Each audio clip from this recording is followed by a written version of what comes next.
Pasta alla Gricia is one of the most underrated of the Roman pastas. But why? It's basically a cacio e pepe with guanciale, so it's gotta be awesome. So pasta alla Gricia is a very old Roman recipe, and like any of the old recipes, the origin is a little bit hazy. The theory I like the best is that back in the day, the Grici, which are guys that used to come from Switzerland, Germany, would migrate down to Rome and would be master bakers, and they would sell their bread together with some primary necessity, like the local corner shop.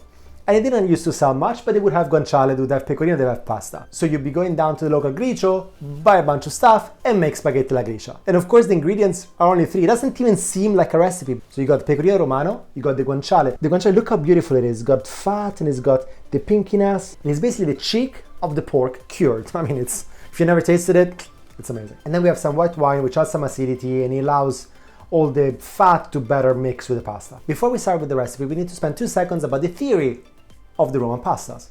So the cacio e pepe sits at the top. That's the starting point. You have the cacio, which is the pecorino, and you got the pepper. Then you add guanciale, and you make la Gricia. And then you can split out in 2 sides. You add tomato, and you make amatriciana. Or you add eggs, and you make carbonara. So as you can see, all these recipes are all intermingled with each other. And all of them are absolutely amazing. So let's start with the Gricia. We're going to be cooking for 3 people, but today we're going to exaggerate a little bit, and we're going to have 5 slices for the 3 of us. Guanciale, super simple to prepare. You want to take away the skin, and I like to take away some of this pepper as well. If you see here, when you see that it's turned a little bit yellow, that means that the curing went a little bit too deep, so the guanciale tastes a little bit too strong. You want all the guanciale to be similar size so it cooks evenly. So you can just cut little strips.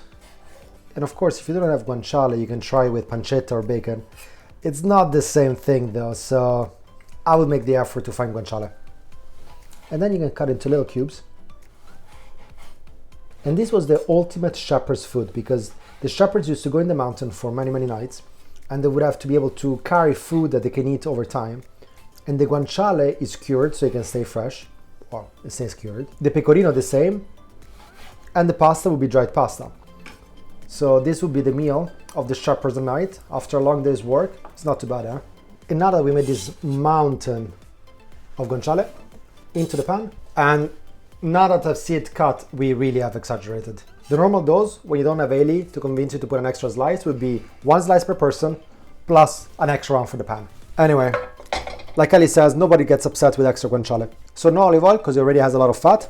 Very, very gentle heat. Here the trick when you use guanciale is that you need to have the guanciale melting away, slowly releasing the fat, flavoring the meat, so you need to cuddle it. So this is cuddle time. Now, when we talk about pecorino romano, there are different stages of aging. When you make cacio e pepe, when you make Gricia, you don't want one which is too aged and it's too strong and it's too hard. You want a medium, you want it still to be a little bit sweet. And most importantly, when you grate it by hand, because look at this. When you grate it by hand, you see flakes. It's super, super, super, super light. And like this is going to be a lot easier to emulsify with the cooking water. Don't use the machines that make those little round pebble looking grating thing. That's just not going to work out. At this point, when it looks like this, we take it out.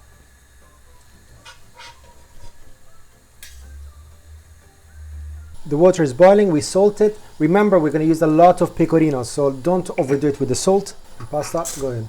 So the oil is hot.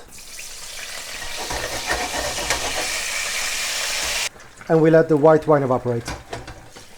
Our usual 2 minutes to spare on the pasta. And we're going to finish cooking here. Now, the pasta is going to absorb all this fatty, winey sauce at the bottom. Is going to be so wonderful. A ladle of cooking water, and we turn. Now the pasta is ready. We switched off the fire. We're going to start some pecorino. And here the important thing is that we mix.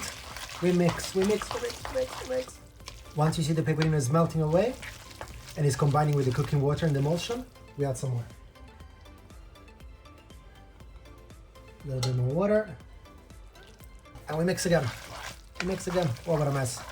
All the pecorino melted again, and off we go, third time. Now it's time to add the guanciale back.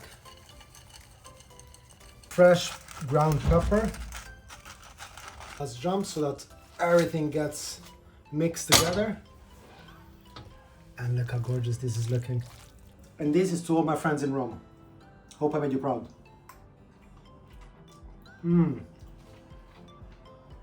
Phenomenal. Hope you enjoyed the video. Put a thumbs up if you do. And buon appetito.